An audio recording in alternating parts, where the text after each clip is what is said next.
Calls आ रही हैं कि आप घर से बाहर नहीं निकल सकते, आपको जान से मार दिया जाएगा। बात कुछ और थी, बताई कुछ और गई। अब हम बर्दाश्त नहीं करेंगे। कुछ पंक्तियां याद आ रही है, सच्चाई छुपाई गई, अफवाह उड़ाई गई। बात कुछ और थी, बताई कुछ और गई। वो वीडियो परसों प्रतापगढ़ का बताया जा रहा है, जो कि झूठ है। वो वीडियो आज से 1-1.5 साल पुराना 2023 वृंदावन का है। क्या आपके माता पिता ने आपको कभी नहीं डांटा? क्या आपके गुरु ने आपको कभी नहीं डांटा? अगर देश के इतने बड़े संत जगत गुरु श्री रामभद्राचार्य जी ने मुझे डांट भी दिया, तो इसको देश का सबसे बड़ा मुद्दा क्यों बनाया जा रहा है? ये तो किसी ने नहीं डाला कि जगत गुरु रामभद्राचार्य जी ने उसके बाद मुझे अपने रूम में भी बुलाया था और अपना आशीर्वाद भी दिया था। लेकिन आपने बोला कि रामभद्राचार्य जी ने मुझे डांटा। अरे आपके गुरु ने भी तो आपको 8 साल की उम्र में कभी डांटा होगा, 9 साल की उम्र में कभी डांटा होगा। क्या आपसे 8 साल की उम्र में, 9 साल की उम्र में कभी गलती नहीं हुई क्या? लोग कह रहे हैं आप स्कूल नहीं गए।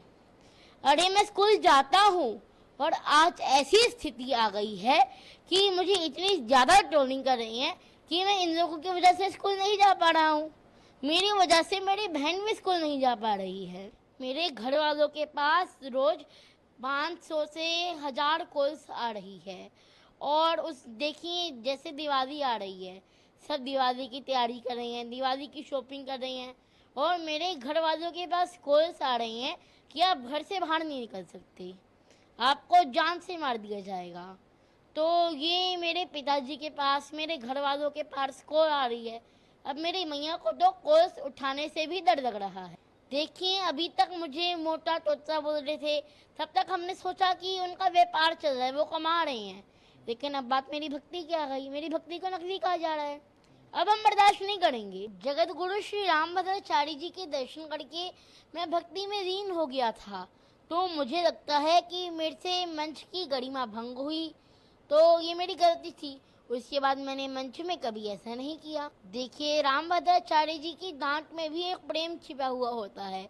उन्होंने मुझे डांटा, इसको भी मैंने आशीर्वाद स्वरूप ही समझा। और मेरे ऊपर ये जो आरोप लगाए जा रहे हैं, ये बहुत ही दुर्भाग्य की बात है। और कई लोग मुझे धर्म गुरु और संत कह करके भी पुकार रहे हैं। कृपया ऐसा ना करें। अभी तो मैं मेरे कान्हा जी का, मेरी राधा रानी का, मेरे राम जी का एक भक्त हूँ। मैं तो धर्म को सीखने के प्रयास में हूँ। तीर्थों के दर्शन करता हूँ, ज्ञानी संतों से मिलता हूँ, उनसे समझता हूँ, उनसे सीखता हूँ। मैं तो सनातन धर्म का प्रचार करना चाहता हूँ। जगत गुरु श्री रामभद्राचार्य जी महाराज ने मुझे डांटा था, और मेरा तो मानना है कि उनकी डांट में भी मैंने आशीर्वाद स्वरूप ही पाया। और उसके बाद उन्होंने मुझे अपने रूम में बुला करके भी आशीर्वाद दिया था। देखिए, उस समय मुझे मंच की गरिमा नहीं पता था कि उसमें शांत रहना है, तो मैंने उसमें राम जी का जयकारा लगा दिया था, जिससे मंच की गरिमा भंग हो गई थी। तो उसके बाद मैंने ऐसी कोई गलती नहीं की, और आपकी गलती आपको एक सीख देती है। उसके बाद उन्होंने मुझे अपने रूम में भी बुलाया था और मुझे आशीर्वाद दिया था। उनकी डांट में तो प्रेम है, आशीर्वाद है। हमने मथुरा पुलिस में शिकायत कर दी है, हम कोर्ट जा रही हैं, और हमें पूरा विश्वास है कि पुलिस अपना काम अच्छे से करेगी। और ये कार्यवाही हमने ट्रोलर्स के, यूट्यूबर्स के खिलाफ की है, जो कि यूट्यूबर्स हैं, हमें ट्रोल कर रही हैं, मुझे जान से मारने की धमकी दे रही हैं। जगत गुरु श्री परम पूज्य श्री रामभद्राचार्य जी तो हमारे लिए भगवान के समान हैं। वो तो संत शिरोमणि हैं। पुलिस अपना काम अच्छे से करेगी, हम कोर्ट जा रही हैं।